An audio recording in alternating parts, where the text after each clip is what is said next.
अस्सलाम वालेकुम हज़रात। उम्मीद है कि आप तमाम हज़रात खैरियत व आफियत से होंगे। हम आप हज़रात का अपने चैनल राना इंस्टीट्यूट पर खैर मकदम करते हैं, इस्तकबाल करते हैं एंड वेलकम करते हैं। चलिए तो आपको आज शुरू करते हैं। आज आपको हम बताएंगे जैसे हिंदी में होता है बड़ा आ, आज आपको हम अलिफ मद और आ इस्तेमाल करना सिखाएंगे। जैसे होता है बड़ा आ,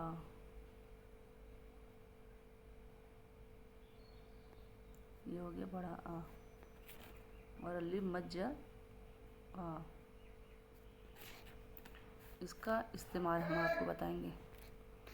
जैसे हम लिखेंगे आग,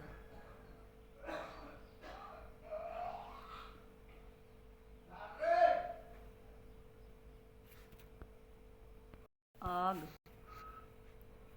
जैसे हो गया आम, जैसे हो गया आप। तो अरबी में आप उर्दू में कैसे लिखेंगे? यहाँ लिखेंगे अलिफ मज्जर आ, और गाफ इसको कहते हैं साकीन। जैसे हम लोग कहते हैं हिंदी में खाली, गाफ खाली, तो इसको साकीन कहते हैं उर्दू में, गाफ साकीन। अलिफ मज्जर आ, गाफ साकी, मीम साकीन। ये हो गया आम। आप, अलिफ मज्जर आ, पे साकीन, ये हो गया आप। आप स्क्रीनशॉट मार लीजिएगा ताकि अगर आपको इस्तेमाल भूल जाएं तो आप देख के इसको लर्न कर लें, याद कर लें। जैसे अब ये हो गया आपका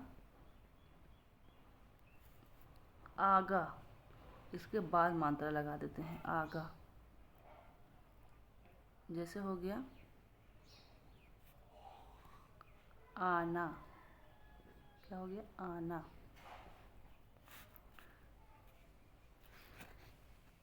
तो इसका इस्तेमाल कैसे होगा? अलिफ मज्जर आ, गाफ को भी अलिफ में मिलाएंगे, ये हो जाएगा। इधर मात्रा लगाया तो यहाँ अलिफ में मदे लगा दिया। हमने बड़ा आ का आपको बताया था अलिफ मज्जर आ, छोटा आ के लिए सिर्फ अलिफ और बड़े आ के लिए मद लगेगा।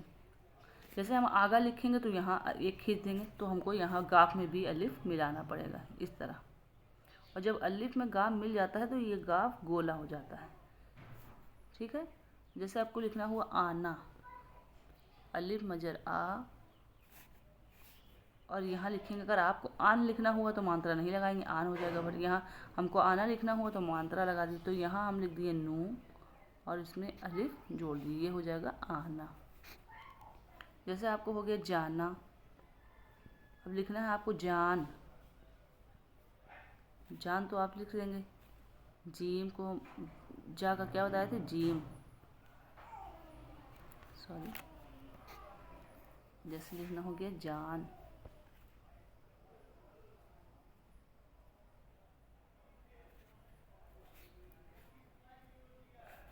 उर्दू में कैसे लिखेंगे? जीम, जीम को अलिफ में मिलाएंगे जा, और नू साकिन, जान। बट अगर हम इसी को जानना करते हैं तो इसमें हम नू में अलिफ मिला देंगे, ये हो जाएगा मेरा जाना। इस तरह जाना। जैसे हो गया आना, अब लिख दिया आप आन, अलिफ मजर आ, नून, ये हो गया आन।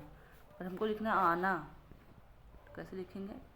आ, नू को अलिफ मिला दिया, आना। जैसे लिखना है आप, अलिफ मजर आ, पे साकिन, क्या हो गया आप। पर हमको लिखना आपा, आगे लगाना है आपा, तो कैसे लिखेंगे? अलिफ मजर आ, पे को अलिफ में मिला देंगे, आपा। उम्मीद करते हैं आप लोग को समझ में आ रहा होगा। चलिए हम आपको बताते हैं। जैसे ना ना, जैसे लिखना है वादा, ये हो गया वादा। वाह का हमने क्या बताया था? जैसे इंग्लिश में भी देख लीजिए, वाह और दा। अब उर्दू में हमने वाह का क्या बताया था? वाव। आप लोग अलिफ से बढ़िया तक प्लीज़ याद कर लीजिए, जितना हम लिखवाएं उतना याद कर लीजिए। इंग्लिश में क्या कहते हैं उसको हिंदी में क्या कहते हैं, हमने एक एक वर्ड आपको समझाया। आ से आ तक क्या होता है उसका हमने एक एक वर्ड। जब तक आप उसको नहीं लर्न करेंगे आप कुछ भी कोई भाषा नहीं सीख पाएंगे। आप का से ज्ञा तक नहीं याद करेंगे तो हिंदी नहीं आ पाएगा, ए से लेकर जेड तक नहीं याद करेंगे तो आपको इंग्लिश नहीं आ पाएगा। तो अलिफ से बढ़िया तक जब तक आप नहीं याद करेंगे तो आपको उर्दू भी नहीं आएगी। तो आपको अगर नहीं समझ में आया तो कमेंट करिए, हम फिर से अलिफ से बढ़िया आपको बताएंगे।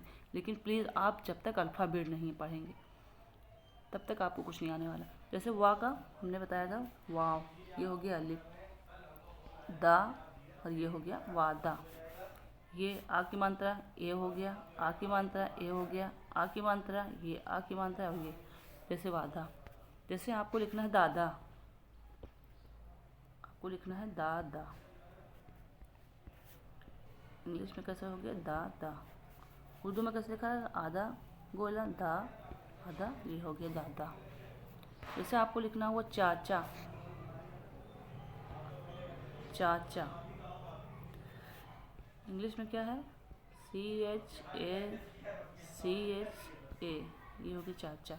हमने चा का क्या बताया था CH, छा का क्या बताया था CHH। चाचा का क्या बताया था उर्दू में चे। अब यहाँ अलिफ मिला दिया, चा हो गया। चा यहाँ भी उत्तर है, चा यहाँ भी, दोनों सेम है बिल्कुल। ये भी बिल्कुल सेम स्पेलिंग है दोनों, तो ये भी सेम होगा चा चा। ठीक है। आपको जैसे लिखना है मामा, ये है माँ और ये है माँ, जैसे माँ और माँ।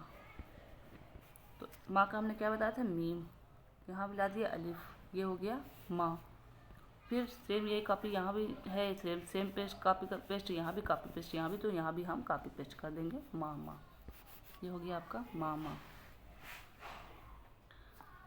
तो कोशिश कर रहे हैं कि आपको उर्दू अच्छे से सीखना आ जाए। अगर आपको नहीं समझ में आ रहा है तो कमेंट करें प्लीज़, हम और आसान तरीके से आपको समझाएंगे। और आप इतना ध्यान रखिए, पहले जब तक आप अलिफ से बढ़िया तक नहीं याद करेंगे जब तक आपको उर्दू नहीं आएगा। हमने अलिफ से बढ़िया तक आपको बता दिया, बड़ी अलिफ से बढ़िया तक क्या कहा, क्या वर्ड किसको इंग्लिश में हिंदी में क्या कहा जाता है हमने सबको आपको समझा दिया। आ से आ तक क्या कहा जाता है हमने उसको आपको समझा दिया, हर तरीके समझा दिया। लेकिन जब तक आप लर्न नहीं करोगे, जैसे का से ज्ञा तक नहीं याद करोगे तो आप हिंदी नहीं पढ़ पाओगे, ए से जेड तक नहीं याद करोगे तो आप इंग्लिश नहीं पढ़ पाओगे। जैसे उसी तरह हिंदी उर्दू भी है, जब तक अलिफ से बढ़िया तक नहीं याद करोगे तो आपको उर्दू समझ में नहीं आएगी। जब तक आपको हम समझा रहे हैं, अगर नहीं समझ में आ रहा है आप कमेंट करिए, आपको और आसान तरीके से समझाएंगे। अलिफ से लेके हम बढ़िया तक एक एक अक्षर आपको समझाएं। ठीक है। जैसे भाषा, हर भाषा सीखना बहुत ज़रूरी है, जैसे हिंदी हो या इंग्लिश हो या उर्दू हो, चाहे कुछ भी कोई भी भाषा हो। जैसे नेक्स्ट ईयर हम अहमदाबाद गए थे, वहाँ गए गुजरात, यानी अहमदाबाद गुजरात, वहाँ गए गुजराती भाषा देखकर जैसे लगा हमको कुछ आता ही नहीं, इंग्लिश भी आता है, हिंदी भी आता है, उर्दू भी आता है जैसे, लेकिन वहाँ का बैनर हम पढ़ ही नहीं पा रहे थे। तो इसलिए आपको चाहिए कि ज़्यादा से ज़्यादा भाषा, तो पूरी भाषा तो हम लोग नहीं सीख सकते हैं, बट जितना हो सकता है उतना सीखें, ताकि कहीं जाके अपने आप को कोई गिल्टी फील ना हो पाए, हर कुछ हम लोग जान पाएँ। ठीक है। ठीक है। अगर आपको मेरी वीडियो अच्छी लगती है तो प्लीज़ लाइक करें, सब्सक्राइब करें एंड कमेंट करें। ठीक है। तब तक के लिए अल्लाह हाफिज़। नेक्स्ट वीडियो में आपको मिलते हैं फिर। खुश रहिए, खुशियाँ बांटते रहिए। तब तक के लिए अल्लाह हाफिज़।